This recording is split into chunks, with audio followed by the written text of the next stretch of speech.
우리 오늘 말씀은 계속해서 10계명 이제 9계명입니다. 이제 2계명밖에 안 남았는데 오늘은 9계명 보도록 하겠습니다. 출애굽기 10장 16절 한 절의 말씀입니다. 제목으로도 있지요. 우리 함께 보겠습니다. 시작. 내 이웃에 대하여 거짓 증거하지 말라. 아멘. 이 말씀을 그냥 표면적으로 보면요. 거짓 증거란 말이 어디에서 쓰는 용어죠? 법정 용어입니다. 법정에서 위증하지 말라 이런 말처럼 들려집니다. 그런데 실상 우리가 법정에서 증인으로 서는 일이 우리가 얼마나 있겠습니까? 그죠? 법정 가보신 적 있으십니까? 잘 없죠. 증인으로 서보신 분 계십니까? 이렇게 생각하면요. 9계명은 나랑 전혀 상관이 없는 계명처럼 여겨지는데 우리 제목 한번 읽어볼까요? 시작. 생활 속의 계명인 9계명. 그 전혀 상관없는 것 같은 그런 계명처럼 여겨질 수 있어요. 나 거짓말 잘하는데 뭐 이렇게 나랑은 별로 상관없는 계명인가 봐라고 할 수 있지만 그게 아닙니다. 구약의 시대의 상황을 생각해 본다면요. 이런 우리가 생각하는 법정에 가서 재판관에게 받는 재판도 있습니다. 그런데 이 당시에는 일상 속에서도요 재판이 있었어요. 그러니까 당시에 성문 앞이라는 이런 단어가 성경에 종종 나오는데 여러분 그러니까 오늘 마을 입구예요. 마을 입구 성 밖으로 그 당시에는 이렇게 성 안에서 이렇게 자치적으로 이렇게 방어도 하고 거기서 보호도 받고 거기 세금도 내고 막 이렇게 많은 일들 했잖아요. 거기에 성문 앞이 뭐냐면요. 거기에 그 마을에 원로라고 할 수 있겠죠. 그 당시에 장로들이 거기 있어요. 막 앉아가지고 거기서 이 사람들 뭐 하겠어요? 말씀 나누는 거예요.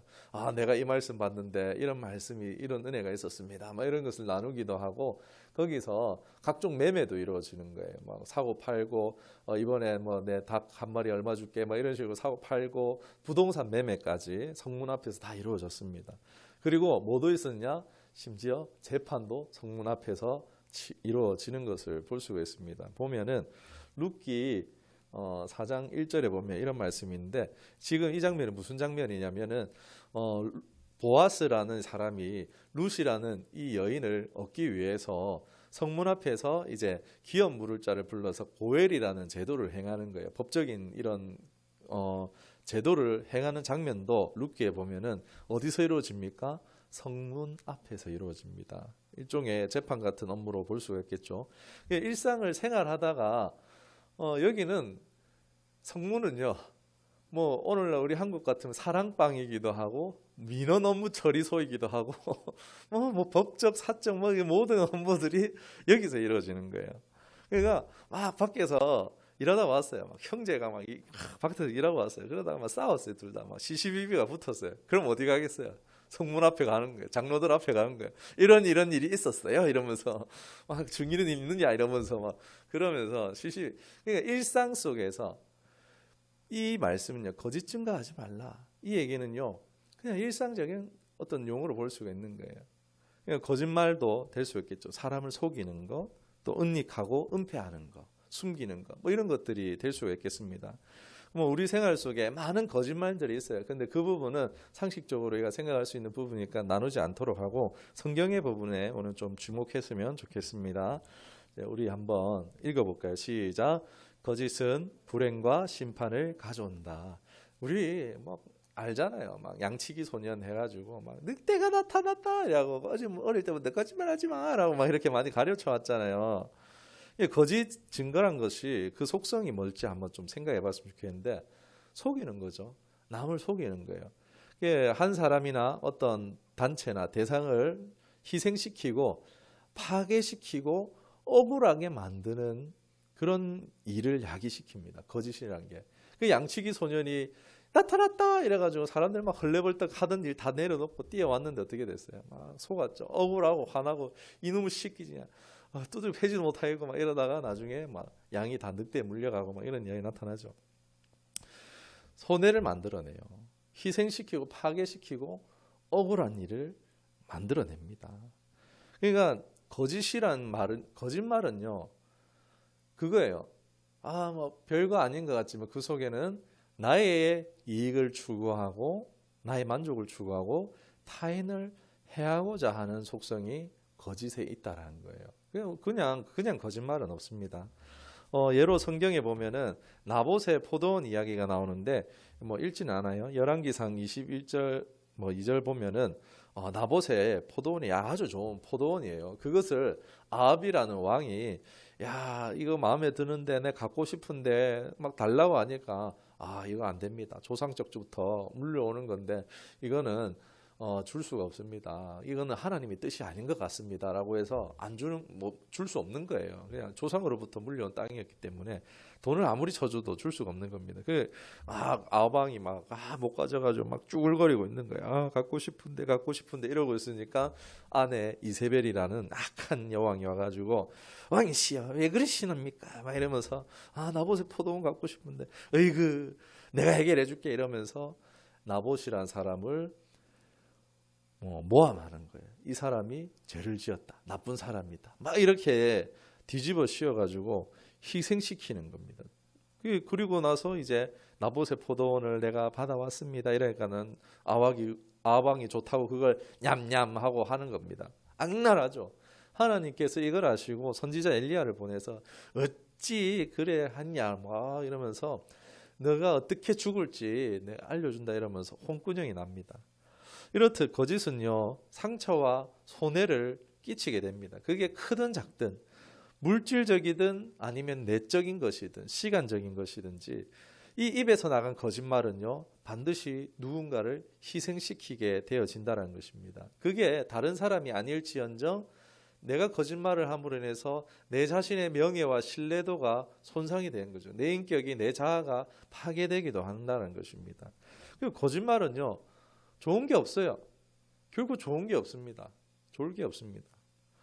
거짓은 결국 뭘 만들어냅니까? 악하고 불행을 야기한다는 것입니다. 거짓말하는 사람들 많죠. 막 거짓말해서 잘 먹고 잘 사는 사람들 많죠. 걱정하지 마십시오. 그런 사람들은 불행합니다. 여러분. 거짓말하는 사람은 결코 행복할 수 없습니다. 겉으로 볼 때 그렇지만 그 겉으로 드러나는 행복조차도 거짓말일 겁니다. 그거는 보장합니다. 제가. 거짓말의 반대말이 뭐죠? 신뢰입니다. 신뢰가 있는 세상은 어떤 세상일까요? 행복한 세상이죠. 여러분 부부가 믿을 수 있으면 얼마나 행복하겠습니까? 부부끼리도 요즘 못 믿잖아요. 막 내 몰래 뭐 다른 이성 만나는 거 아니가? 애인 있는 거 아니가? 부부끼리 내 몰래 꼼쳐놓은 돈 있는 거 아니가? 이러면서 믿지를 못하는 오늘날 이 시대를 또 보기도 합니다. 이거 불행해요. 그런데 신뢰가 있으면은 행복합니다. 여러분 신뢰는요 거짓이 없는 세상은요 행복과 직결된다는 것입니다. 만일 모두가 믿을 수 있는 사회가 된다면은 그것은 행복한 곳이 될 것입니다. 그 예가 어디에 나오느냐? 창세기에 나옵니다. 하나님께서 지으신 모든 세상이 아름답게 보시기에 심히 좋게 지어졌어요. 그러니까 무슨 얘기냐? 제가 에덴 동산에 대해서 항상 설명할 때 잔치집이라고 생각해요. 잔치집이라고 설명을 드리는데 잔치집은 어떤 것이죠? 먹을 게 풍족하잖아요. 막 거기 막 행복하잖아요. 그러면서 이렇게 교제가 있는 막 그런 곳인데 모든 것이 조금도 부족함이 없는 상태의 이 에덴에 얼마나 하나님과 행복했겠어요. 그런데 그 행복이 풍족하다고만 행복한 게 아닙니다. 행복한 것은 하나님과 조금도 숨길 게 없는 거예요. 옷을 벗고 있었잖아요. 진실했던 거예요. 거짓이 없었던 거예요. 숨길 게 없는 이것이 신뢰입니다. 그렇기 때문에 행복할 수 있었던 거예요. 그런데 누가 옵니까? 뱀이 옵니다. 뱀이 와가지고 교묘하게 와가지고 저거 하나님 먹지 말라 그랬지. 저거 왜 먹지 말라 그랬는 줄 알아?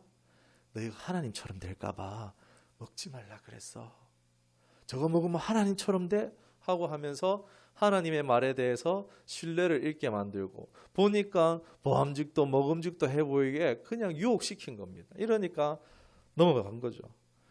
이게 뭐라고 합니까? 마귀에 대해서 성경이 평가하기는 거짓말쟁이라고 합니다. 거짓의 아비라고 말합니다. 여러분 거짓의 속성은요.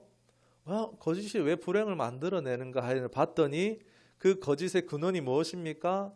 마귀라는 것입니다. 마귀로부터 이 거짓이 왔다는 거예요. 그리고 이 거짓을요 하나님 기뻐하시겠습니까? 말씀 한번 읽어볼까요? 잠언 12장 22절 말씀 시작. 거짓 입술은 여호와께 미움을 받아도 진실이 행하는 자는 그의 기뻐하심을 받느니라. 아멘. 하나님께서요 거짓을 미워하십니다. 그리고 거짓은요 결국 심판을 받게 되어져 있습니다. 이거 한번 읽어볼까요? 마태복음 12장 36절에서 37절까지 말씀입니다. 시작. 내가 너희에게 이르노니 사람이 무슨 무익한 말을 하든지, 이 거짓말이죠, 심판날에 이에 대하여 신문을 받으리니 내 말로 의롭다함을 받고 내 말로 정죄함을 받으리라. 참된 말을 했느냐 속이는 말을 했느냐, 이게 무익한 말이에요. 그러니까 결국 거짓말은 심판을 받는다. 거짓은 마귀적이다. 거짓은 미워하신다. 거짓은 심판받는다. 좋을 게 없죠.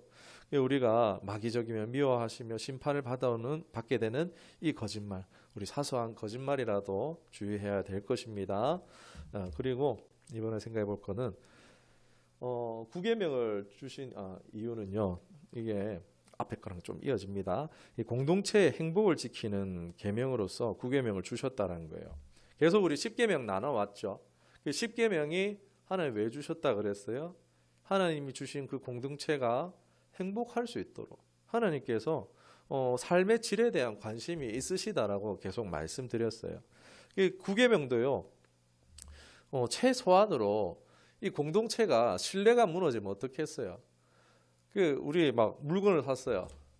이 물건 샀는데 리모컨을 샀는데 리모컨 잘 작동돼야 되는데 눌러도 작동이 안 돼요. 사기당했잖아요. 얼마나 기분 나빠요. 가방을 하나 샀어요.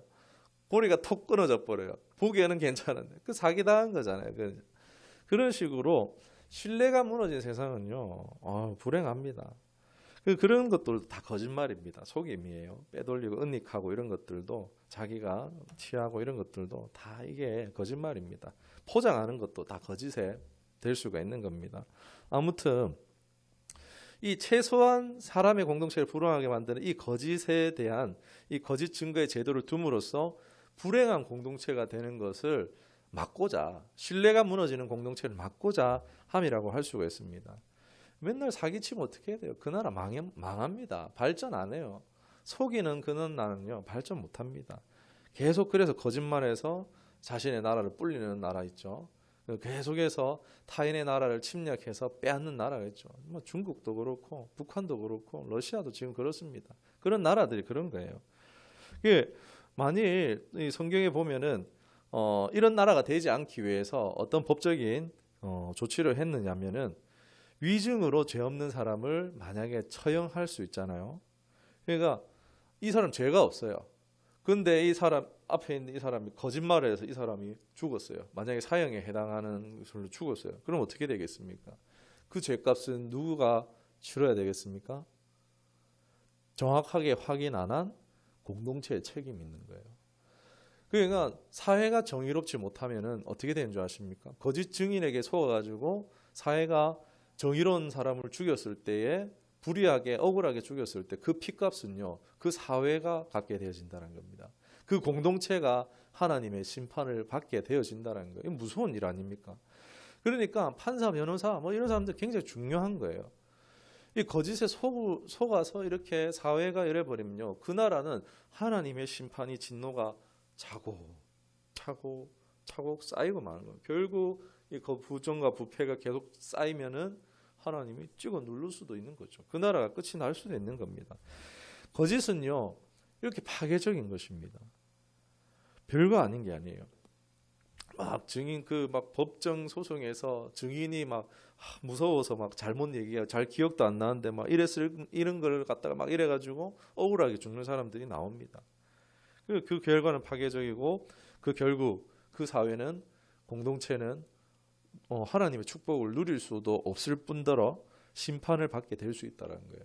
이게 무서운 일입니다. 당시에 이를 막고자 노력했어요. 최소한 2명의 증인이 있어야 되는 그런 규정들이 있었고, 만일 그것이 사형에 해당하는 죄일 시 이 사형에 해당하는 죄에 대해서 누가 증인을 섰어요. 그러면 그 사형 집행을 어떻게 하느냐? 그 증인이 가장 먼저 돌을 던지게 하는 거예요. 왜요? 그 사람이 위증이잖아요. 죽였잖아요. 그러면 그 피값이 누구에게 있겠습니까? 가장 돌로 먼저 쳐서 죽인 사람에게 있겠죠. 그러니까 그 피값을 공동체가 책임한 것이 아니라 그 개인에게, 그 위증한 사람에게 있게 하도록 하기 위해서 만약에 사형에 해당하는 죄는 증인이 먼저 던지게 했다라는 것입니다. 그게 보면 나중에 또 신약 성경에도 나와지기도 하는데, 아무튼 이게 하나님 앞에서 공동체가 죄를 덮어 써서 복을 못 받고 하나님의 심판을 받게 되는 것을 막고자 하는 이런 법적 제도들이 있었다는 겁니다. 신명기 19장 18절 19절 보면은 이게 내용도 위증의 증인은 발각시 다른 사람에게 해를 주려고 했던 그 똑같은 형벌을 받게 한다는 것입니다. 사형에 해당하는 거면요, 위증시 사형에 해당하게 한다라는 것입니다. 그런 법들 조치들로 해서 하나님께서 최대한 막고자 하시는 것을 볼 수가 있습니다. 공동체가 죄를 지으면 공동체는 망하게 되는 겁니다. 거짓말쟁이 한 사람으로 인해서 미꾸라지 한 마리가 물을 흐린다는 것처럼 그렇게 되는 겁니다. 거짓말쟁이, 속이는 자, 사기꾼이 많아지면요, 사회는 불행해지고 점차 망하는 거예요. 오늘날 이미 우리 어때요? 사실 거짓뿐인 세상 속에 너무 세상이 거짓말이 많아요. 다들 거짓말을 그냥 뻔뻔히 합니다. 허영허세로 막 꾸미잖아요. 거짓이잖아요. 다 그거 자기의 거 아니잖아요. 거짓으로, 허영과 허세로 막 거짓말을 기본으로 탑재하고 살아가는 세상 가운데 살아갑니다. 사진 보세요. 요즘에 인터넷 저 SNS 안 하는데 사진 뭡니까? 다 포토샵이죠. 포토샵 즉 거짓입니다, 여러분. 막 그 정도를 그냥 우리는 용인하고 살아가요, 여러분. 막 장난이고 막 재밌으면요, 그냥 괜찮아. 혼란스러운 세상 가운데 여러분 우리가 살아가고 있습니다. 좀 재밌으면 괜찮지. 또 거짓말 좀 안 하면은 막 직장 생활하면서 학교 생활하면서 그렇잖아요.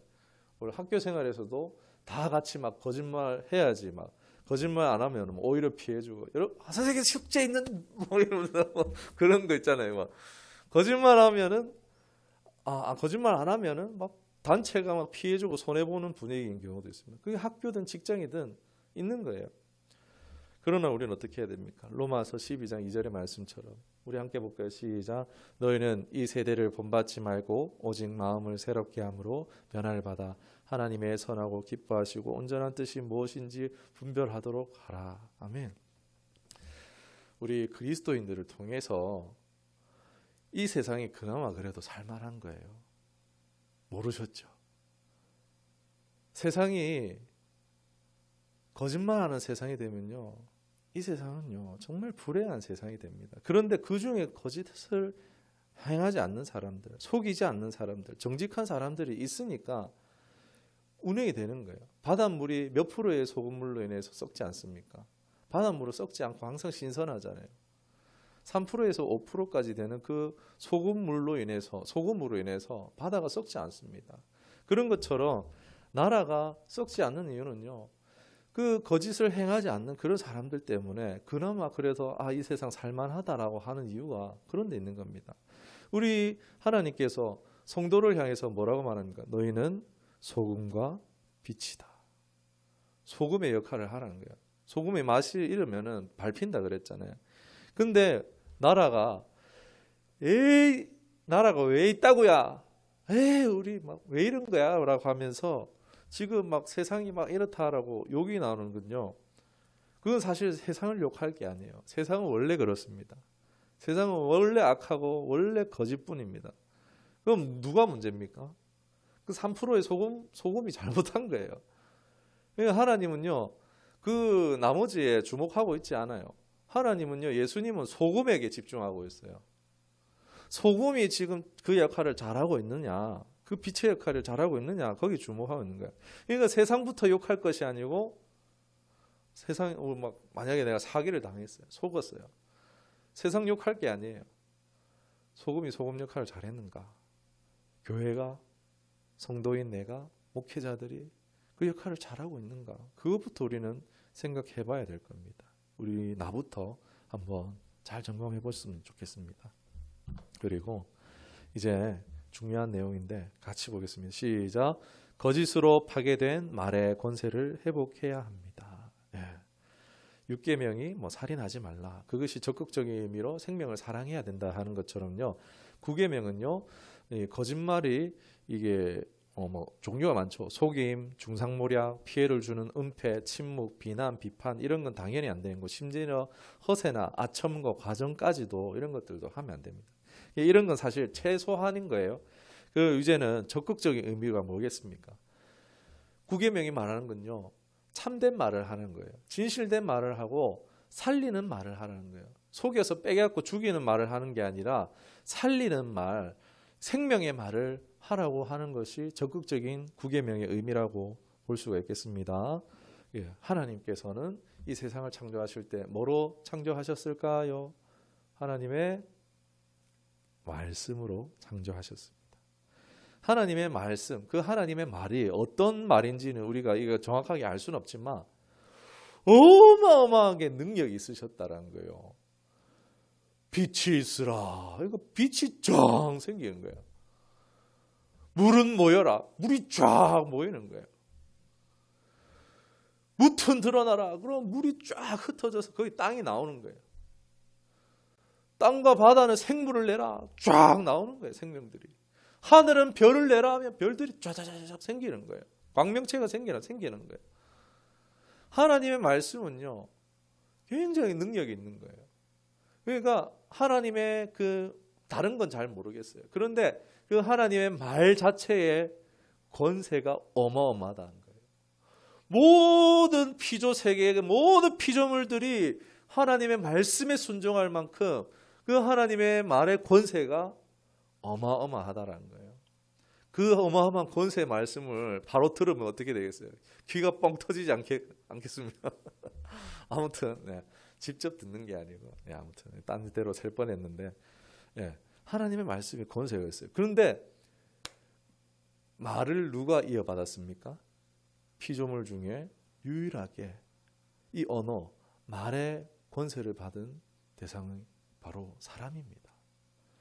사람이 이 하나님의 이 말, 하나님과 교제할 수 있는 이런 목적으로 언어를 사람에게 주셨어요. 이건 축복입니다. 하나님 은혜예요. 보면은 창세기 2장 19절 한번 볼까요? 시작. 아담이 어떻게 이름을 짓나 보시려고 그것들을 그에게로 이끌어 이르시니 아담이 각 생물을 일컫는 바가 곧 그 이름이라. 아담이 처음 하나님과 함께한 일이 있었어요. 바로 동물들 이름 짓기. 여러분 애완동물 사시면 뭐 이름 짓잖아요. 똥개 이러면서 칠뜨기 막 만드기 막 이렇게 이름 붙이는데 요즘은 그래 안 짓겠죠. 아무튼 함께 처음 했던 것이 동물들 이름 붙이는 거예요. 뭐 하나님의 비할 바는 아닌데 그냥 아담이 보고 그냥 하는 말이 그 동물 존재들의 정체성이 돼버렸어요. 이름이라고 하지만은요 성경에서 이름 정체성입니다. 그러니까 아담이 말하는 대로 그 동물의 속성이 부여된 거예요. 정체성이 부여돼 버린 겁니다. 여러분 이거 엄청난 권세 아닙니까? 세세하게 설명은 안 했지만요. 아담이 그 이름을 부르는 대로 아마 그 모든 피조물들은요. 쪼르륵 달려왔고 뭐 야옹하든지 어흥하든지 아무튼 순종했을 겁니다. 우리 그렇잖아요. 우리 뭐 똥개가 있다 하면 똥개야 이러면 와가지고 막막막막 이러면서 똥개가 와갖고 막 하는 것처럼 아담이 그 지은 세계에서 이름만 지은 게 아니고 아담이 뭐 독수리 이러면 와가지고 독수리 끼 하면서 와서 부르셨습니까? 막 하듯이 와가지고 이렇게 했을 거라는 거예요. 그러니까 세세하게 설명하고 있지 않아요. 그러니까 하나님께서 성경에 세세하게 설명 안 하지만 이름을 부여했다는 것, 이름을 지었다는 건요 아담에게 속했다는 거예요. 그러니까 아담이 원하는 대로 부르면 언제든지 와서 순종했다는 거예요. 사람에게요 권세가 있었습니다. 이 언어의 권세가, 말의 권세가 있었다는 것입니다. 성경도 뭐라고 말합니까? 잠언 8장 21절 함께 보겠습니다. 시작. 죽고 사는 것이 혀의 힘이 달렸나니 혀쓰기를 좋아하는 자의 혀의 열매를 먹으리라. 아멘. 다른 개역 한글 본 성경에는요. 혀의 힘이 아니라 혀의 권세라고 합니다. 권세가 있다는 거예요. 우리 입에요. 여러분 권세가 있음을 믿으시기를 주님의 이름으로 축원합니다. 그런데 권세가 있었는데 죄 때문에 타락했잖아요. 뭐 겉모습 몽뚱이는 그대로지만요. 속에 이 하나님의 형상을 잊어버린 겁니다. 그냥 그만 멀쩡한 빈 깡통이 된 거예요. 사실 권세를 잃어버렸어요. 사람이 타락하니까 어떻게 됩니까? 식물도 말을 안 들어요. 동식물들이 다 사람 말을 안 듣습니다. 심지어는 동물이 사람을 어떻게 합니까? 해치거나 잡아먹는 경우도 있죠. 뭐 악어가 사람 잡아먹었다, 뭐 이런 것들은 인도네시아 뭐 이런 데서 뉴스 올라오는 거 보잖아요. 사람이 타락한 거예요. 권세를 잃어버리니까 동물이 까부는 겁니다. 사람은 덤비는 겁니다. 왜요? 사람의 마음이 어떻습니까? 예레미야 17장 9절에 만물보다 거짓되고 심히 부패한 것은 마음이라 누가 능히 이를 알리오마는. 예. 사람 안에 피조물이 순종할 만한 것이 없다. 피조물이 따를 만한 것이 없다라는 겁니다. 우리의 말이 타락했어요. 능력이 없는 것, 권세가 없는 건요. 이런 죄로 인해서 기인됐다는 것입니다. 그러니까 권세가 없어지니까 어떻게 해요? 자꾸 속여 먹는 거예요. 말로 등쳐먹는 겁니다. 권세가 없으니까. 그래도 아주 권세가 없어진 게 아니라 희미하게 여러분 흔적이 남아 있습니다. 그냥 막 흔적, 기간 막 이런 것처럼요. 영적 이 혀의 권세가 희미하게 남아 있어요. 우리 누구한테는 통해요? 개한테는 통하잖아요. 개는 사람 말을 들어요. 그 권세 있는 거예요. 그 개가 왜 그렇겠습니까? 개가 사람 말을 듣는 것도 이런 권세에 또 희미하게 남아있는 흔적이라도 볼 수 있는 겁니다. 그리고 믿지 않는 사람들 중에서도 막 보면 있잖아요. 성공 이야기 해가지고 어떻게 합니까? 아침마다 일어나가지고 나는 할 수 있다. 100번 외치십시오. 이래가지고 거울 앞에서 나는 할 수 있다. 나는 할 수 있다. 나는 성공할 수 있다. 자기한테 암시를 주는 거잖아요. 말을 계속 반복해서 자기에게 암시를 줘가지고 막 성공했던 그 사례 정말 많습니다. 이거 유튜브 찾아보면요. 그러니까 희미하게나마 사람 말에 권세가 있는 거예요.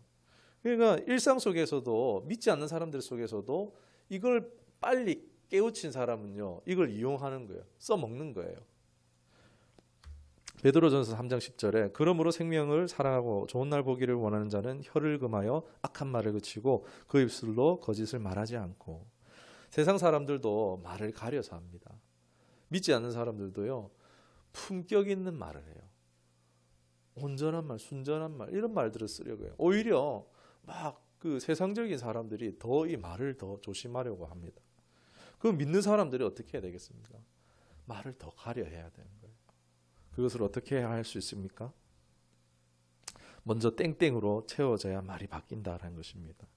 거짓이 섞인 언어들, 막 거짓말들로 속임, 중상모략, 피해를 주는 말들, 은폐하고 숨기고 침묵하고 비난하고 비판하고 허세나 아첨하는 말이나 과장하는 말들을 우리가 버려야 되는 거예요. 성도는요, 바로 우리의 언어 습관들을 고치기를 힘써야 돼요. 이걸 여러분 학원 다닌다고 바뀔까요? 좋은 말 쓰는 학교, 막 학원 다녀가지고 막 수강해가지고 막 3개월 훈련하면 표준어를 쓰십니다. 막 이런 그래도 바뀌겠습니까? 잘 안 바뀝니다. 요즘에 TV에 금쪽이 막 그거 프로그램 아시죠? 오은영 박사님 나와가지고 금쪽이 막 이러면서 그 프로그램을 되게 감동이 돼요. 그 프로그램 보면서 야 이제 나도 아이들을 향해서 좋은 말을 해야겠어 이랬는데 하루도 안 갑니다. 야, 사람이 안 바뀝니다. 여러분, 안 바뀌어요. 개인이 쓰는 언어는요, 마치 그 사람의 지문과도 같아요. 그러니까 살아온 히스토리예요. 그 사람의 언어의 수준은요, 그 사람이 얼마나 어떤 삶을 살았고, 어떤 사람과 교제했고, 말을 얼마나 했고, 책을 얼마나 읽었고, 이런 삶의 지문과 같은 것이 그 사람의 말이라는 거예요. 그 언어가 흉내 낸다고 바뀌겠습니까? 열심히 요즘 엄마들 막 금쪽 이런 거 보고 감동받아가지고 막 하는데 그 연기죠, 연기. 연기자입니다, 연기요. 연기를 하는 거예요. 자녀 앞에서 연기하는 거예요. 남편 앞에서 연기하는 거예요. 사람들 앞에서 연기하는 거예요. 교회에서 사람들 앞에서 연기하는 겁니다. 연기하듯이 뭐 좋은 말, 뭐 서울말 쓰듯이 하라는 그 얘기를 오늘 드리는 게 아니에요. 말씀을 볼까요? 전도서 10장 3절입니다. 시작. 우매자는 길에 행할 때에도 지혜가 결핍하여 각 사람에게 자기의 우매한 것을 말하느니라. 잠언 15장 7절. 지혜로운 자의 입술은 지식을 전파하여도 미련한 자의 마음은 정함이 없느니라. 아멘. 여러분, 언어야 내가 말하는 게 왜 이렇지? 라고 한다면요, 지혜가 없어서라고 성경이 얘기합니다. 제가 얘기하는 게 아니에요. 성경이 이야기한 것이 그렇습니다. 그러니까 내 언어가 바뀌려면요, 내 속에 있는 게 바뀌어야 된다는 거예요. 습관을 바꾸는 것보다도 내 안에 채워지는 게 먼저다. 말을 고치려고 할 것이 아니고 너 속부터 채워라 라고 말하는 것이 성경의 이야기입니다. 우리가 보면 이사야 50장 2절에 보면 뭐라고 말합니까? 주 여호와께서 학자들의 혀를 내게 주사. 그러니까 참된 말을 하기 위해서는요, 하나님께 지혜로운 말을 할 수 있도록 지혜를 우리가 구해야 된다는 것입니다. 잠언 9장 10절에 보면 여호와를 경외하는 것이 지혜의 근본이요 거룩하신 자를 아는 것이 명철이나. 그러니까 지혜로운 자가 돼서 하기 위해서는요, 하나님을 경외함부터 시작해야 되는 거예요. 우리의 하나님을 믿는 이 신앙으로부터요, 우리의 말의 변화는요 시작되는 것입니다. 좋은 학교, 좋은 공부 많이 했다고 말이 바뀌는 게 아니에요. 여러분 얼마나 뭐 많이 배우고 한 사람들이 쌍스러운 말들, 막 교수님이 욕하고 막 이런 것들 얼마나 많이 봅니까? 공부를 많이 했다고 해서, 똑똑하다고 해서 좋은 말 쓰는 거, 그것이 아니라는 것입니다. 야고보서 1장 5절에 보면은 너희 중에 누구든지 지혜가 부족하거든 모든 사람에게 후히 주시고 꾸짖지 아니하시는 하나님께 구하라 그리하면 주시리라. 지혜는요 누구에게서 옵니까? 하나님께로 지혜를 공급받을 수 있습니다. 우리 언행심사라는 말을 잘 아시죠? 말이 바뀌면 결국에는 뭐가 바뀐다라죠? 인생이 바뀐다라는 거예요. 삶이 바뀐다는 거예요. 근데 그게 노력해서 바뀌는 것이 아니라 진짜 바뀌려면은 내 속에 채워져야 되는데, 그거는 오직 하나님을 경외하는 그 지혜로부터 우리가 바뀌어진다는 거예요. 그러니까 하나님 말씀이 내 안에 있어야 되는 이유가, 하나님의 음성을 듣기 위해서도 필요하지만 그 하나님의 말씀이 내 안에 있으므로 그 말씀이 나를 이끌어가고 바꾸는 겁니다. 우리가 이 하나님의 말씀이 우리 안에 있으므로 그 지혜를 깊은 샘에서 길어내듯이 그것을 길어내요 지혜로운 말로 복되게 하시고 또 많은 이들로 유익해 하는 복된 덕이 있는 우리 모두가 되기를 주님의 이름으로 축원합니다. 마지막으로 우리 함께 읽어볼까요? 시작. 그리스도로 말해야 합니다. 예수로 말해야 합니다. 무슨 얘기냐? 무엇보다 참된 말, 생명의 말을 해야 하는 이유가, 우리가 이제 예수님 믿음으로 내 안에 누가 오셨어요? 성령이 오셨어요. 갈라디아서 4장 9절에 보면요, 뭐라고 하느냐면은 너희 자녀들아 너희 속에 그리스도의 형상이 이루기까지, 우리가 지금 그리스도의 형상으로 예수를 믿음으로 이제 바뀌고 있다라는 거예요. 이게 말씀이 내 안에 계속 들어오면 계속 예수님 닮아가는 거예요. 그런데 그것이 뭐냐? 고린도후서 4장 4절에 보면 그리스도는 하나님의 형상이라. 즉 우리가 예수님을 믿음으로 에덴에서 잃어버렸던 하나님의 형상을, 예수님을 믿음으로 내가 그리스도의 형상을 닮아갈수록 온전한 하나님의 형상을 회복해 간다라는 것입니다. 우리 성화로가도 하죠. 이제 예수님을 믿고 성령이 임하심으로 변화된 제자들, 그 제자들이 무슨 말을 했는지 한번 보도록 하겠습니다. 사도행전 3장 6절의 말씀입니다. 베드로가 이르되 은과 금은 내게 없거니와 내게 있는 이것을 내게 주노니 나사렛 예수 그리스도 이름으로 일어나 걸으라. 생명의 말을 지금 하고 있어요. 사도행전 9장 34절에 보면 베드로가 이르되 에니야야 예수 그리스도께서 너를 낫게 하시니 일어나 내 자리를 정돈하라 한데 곧 일어나니. 사도행전 16장 18절에 이와 같이 여러 날을 하는지라 바울이 심히 괴로워 돌이켜 그 귀신에게 이르되 예수의 이름으로, 예수 그리스도의 이름으로 내가 내게 명하노니 그에게서 나오라 하니 귀신이 즉시 나오니라. 이게 참된 말, 이것이 생명의 말, 이것이 예수님을 믿는 사람들의 입에서 나와야 될 참된 말인 줄 믿습니다. 예수님이 이 땅에 계실 때에 하신 말씀들이 그렇잖아요. 죄인들의 죄를 내가 내 죄를 사하노니, 죄를 사하시고 죄를 사하니까 병든 자들이 고쳐지고 질병에서 일어나게 하며 죽은 자를 일으키고 귀신을 떠나가게 하신 것처럼 예수님의 제자들이 똑같이 하잖아요. 오늘날 성도가 이 하나님의 형상으로 회복되어서 이 권세를 회복하는 거예요. 권세가 회복되는 거예요. 그런데 권세가 회복되는 건 막을 수 없어요. 이것을 가장 싫어하는 존재가 있습니까? 존재가 있습니다. 누구겠습니까? 원수 마귀인 거예요. 속이는 악한 영들인 거예요. 권세를 회복하는 거 막을 수 없어요. 예수님 닮아가는 거 막을 수 없어요. 그런데 그 권세를 못 쓰도록은 방해할 수 있는 거예요. 그동안 마귀는요, 사람들을 등쳐먹고 속이면서 그 안에서 막 그냥 사는 거예요. 사람을 종부리듯이 부리면서 막 그냥 사람한테 불터와서 살았던 마귀가 이제 점점 이제 사람이 예수님을 닮아가고 권세가 생기면은 마귀 자기 처지가 곤란해지는 거예요. 그래서 어찌됐든 하나님의 사람들이 이 선포하는 권세를 쓰지 못하도록 막고 있어요. 그 막는데 앞장서는 게 누군지 아십니까? 목회자들이에요. 정말 안타까운 게 보수교단 목회자들이에요. 저도 보수교단입니다. 그런데 제가 경험해 보니까 아닌 거예요. 아, 그런 거 하지 마라. 방언하지 마라고. 그 귀신 방언이라고 하지 마라고 막 계속 막 속고 있는 거예요. 자기가 경험해 보지도 않은 것을 가지고 성경에서 이거는 옛날 그때만 그런 거야. 사도행전 그때 잠깐 그랬지. 이거 속으면 안 돼. 그러면서 목사님들은 오히려 방언하지 마. 야, 그런 거 목사만 하는 거야. 안수하지 마. 뭐 하지 마. 계속 그렇게 교회가 가르치고 계속 성도들도 목회자도 다 속고 있는 거예요. 왜 우리한테 예수님 닮아가라 하겠어요? 왜 우리 안에 그리스도의 형상이 회복되게 하시겠어요? 권세가 같이 회복되는 거예요. 권세는 써야 되는 거예요, 여러분. 예수 이름으로 명하노니 악한 것은 떠나갈지어다. 저주와 사망과 고난은 떠나갈지어다. 예수 이름 명하는 질병은 떠나갈지어다. 나와는 아무 상관이 없다. 떠나갈지어다. 나는 이제 예수 안에 새 것이 되었네. 새로운 피조물이 되었나니 모든 더럽고 악한 것은 나와 상관없다. 다 떠나갈지어다.